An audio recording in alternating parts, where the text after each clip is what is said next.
You're about to get a rare look at the deadliest weapon ever made, a Trident submarine, capable of wiping the former Soviet Union off the map.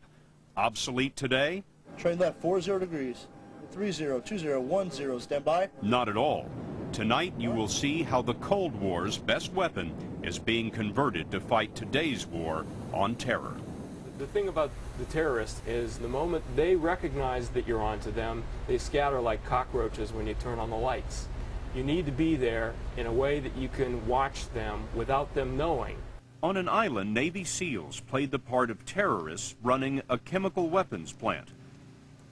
Aboard a ship near the Florida, Captain William Toti ran a makeshift lab with all of the spy gear that the Navy hopes to build into the sub. These stations are linked to spy satellites and planes. They're bringing down live pictures of that fake chemical plant. We can get this real time down to the submarine. The SEALs can look at it real time as they're planning their missions and have a better sense of what's going on. In fact, you see the fire pit burning there at the chemical weapon facility. Also spying on the terrorists is a remote control sub called Seahorse. Believe it or not, it runs on size D batteries, the kind you put in a flashlight, except it uses 9,216 of them. The Seahorse is surveying the route that the Florida's commandos will take when they go to check out the island. It spotted something the commandos will want to know about. What we're looking here for is bottom objects that might interfere with the SEALs landing, or in this case, that's a mine. That little white dot there. Right here. That's it. Yep. So the undersea vehicle found a sea mine, and obviously that's an issue. Armed with that information, the SEALs aboard Florida are set for a full dress rehearsal.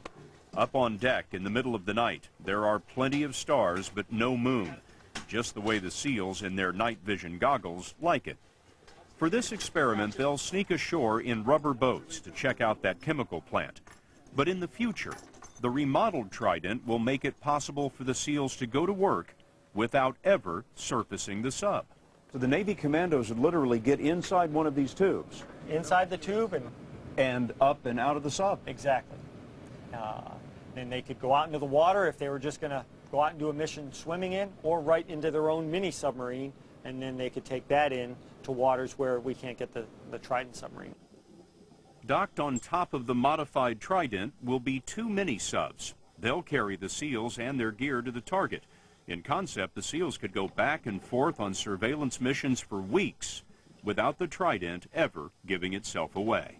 The thing about the terrorists is the moment they recognize that you're onto them, they scatter like cockroaches when you turn on the lights. You need to be there in a way that you can watch them without them knowing that you watch them. 40 degrees. 302010, stand by. Before they were ordered on this experiment, the men of the Florida spent months on nuclear patrol. They were carrying on a mission that started in the 1950s. Back then, the Navy was in such a rush to carry nuclear missiles that it cut a conventional sub in two and stuck a missile compartment in the middle. She got off the pad in good style.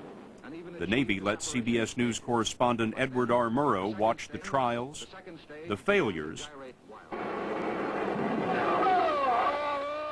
and finally the triumph of the first nuclear missile submarine.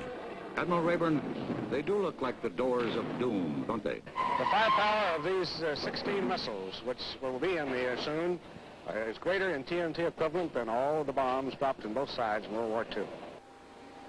Now, 40 years after the Navy turned conventional subs into nuclear missile carriers, it is doing the opposite. The torches are already at work on the USS Ohio. The Trident modifications will cost about $1 billion for each of 4 subs. About a quarter of that money is just to refuel the nuclear reactor. It takes only 220 pounds of nuclear fuel, but that will run the sub for another 35 years. You know, Captain, that there are some people watching this interview who are saying to themselves, the Navy had an old, obsolete boat, and they're just trying to find a new mission to keep it at sea. I would argue that the ship isn't old, although it's 20 years old, maybe old to some people. The ship was built for 40 years. We're saving the taxpayers' money instead of throwing out something at half its useful life. Florida's next life appears to be off to a good start. Those SEALs who slipped off the ship landed on the island and planted sensors to sniff out those supposed chemical weapons. They watched the building for days, unnoticed. Back on board, the crew tested the sub's new striking power. A cruise missile was loaded into one of those revolving canisters, and Duryea ordered the first test launch. The Navy says the test was a complete success, hitting an imaginary target at sea. From his control room, Captain Duryea took us up for the best view on a Trident, up the narrow ladder to the top of the tower they call the sail. With the end of its sea test, the Florida will now set course for dry dock for 3 years of modifications. 14 Tridents will remain on nuclear patrol, but the Florida and 3 others will sail out of a Cold War and into a hot one. You know, Captain, it occurred to me that this ship was actually built, in a sense, never to be used. And now this new mission is going to change all of that. The strategic mission was never to be used, to be a deterrent. And in light of the world today and the future potential of the world and after 9/11, I think the ship probably will be used someday.